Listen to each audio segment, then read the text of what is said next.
to my channel. Tonight's scary story comes from a Reddit user.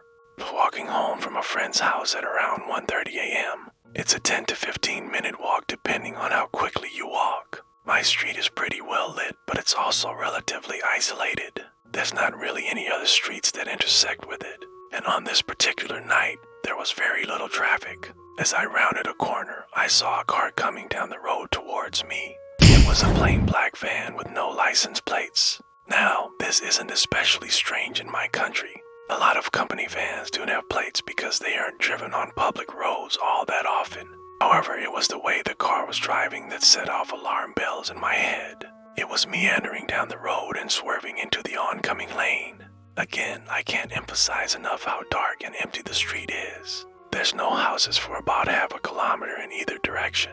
So when I saw this car coming towards me, I assumed it was looking for a place to turn around, or maybe it was looking for someone who lived down one of the driveways that cut through the trees. Ivy got a pretty solid build and I am 6'2", so even though I was a bit apprehensive, I wasn't scared exactly. But when the car came closer, I noticed that it didn't have any license plates and it just kept on coming. It was close enough that I could see the driver and he looked like he was looking at me. Not in a creepy way, but just in a normal manner as you would look at another driver. When it passed me, I took a quick glance at the driver and he had his windows rolled up and was wearing a baseball cap.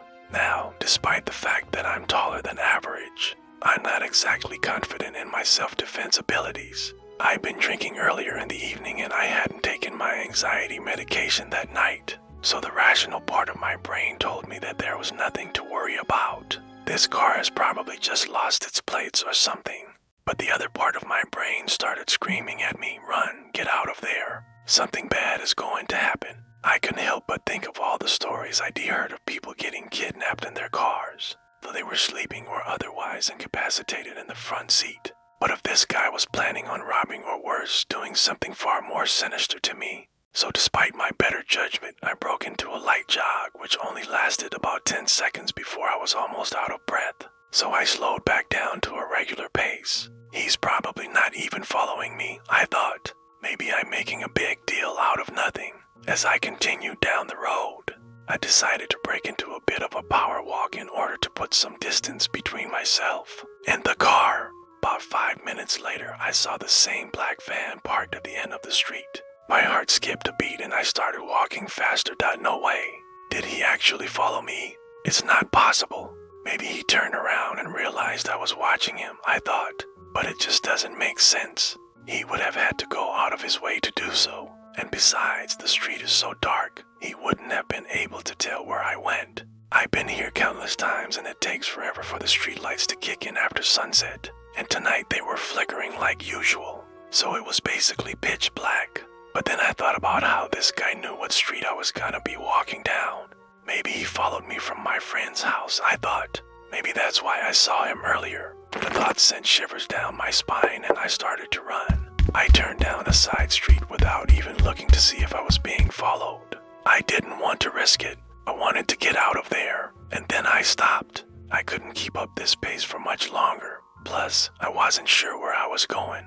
I took a deep breath and tried to calm myself down. I gotta stop this panic attack, I thought. It's probably not even following me. Probably not even following me. Probably not even following me. Probably not even following me. Probably not even following me. Suddenly, I remembered the black van again.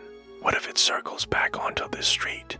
Then I would literally be trapped. With a surge of adrenaline, I started running again, sprinting down the unfamiliar street until I found a place to hide. Behind a fence that separated the street from a park, I pressed myself against the cold iron, trying to catch my breath. How long was I gonna be able to keep this up? What if it finds me? What if it finds me? What if it finds me? What if it finds me? What if it finds me? Finally, my panic started to kick in. Adrenaline surging through my veins, I took off, stumbling over cracks in the sidewalk and leaping over bushes that blocked my path. I ran and I didn't dare look back. Finally, when I finally thought I could run no longer, I turned around and sprinted towards the nearest street light. And that was the last thing I remember. I don't remember much after that point. My friends tell me that I collapsed in a heap on the sidewalk, sobbing and gasping for breath. They say that I looked like I was having a seizure or something. They checked if I was okay and helped me to walk back to my apartment. Never did find out if it was still there. Did they lose it or is it still there? Do you think our narrator should have fought back? Was it reasonable for him to try to escape or should he have stood his ground? Let me know your thoughts down in the comments. And thank you for watching. If you enjoyed this episode, please like and subscribe. And if you want more, check out the playlist. And now featuring a special guest, I present to you something whispering inside these walls.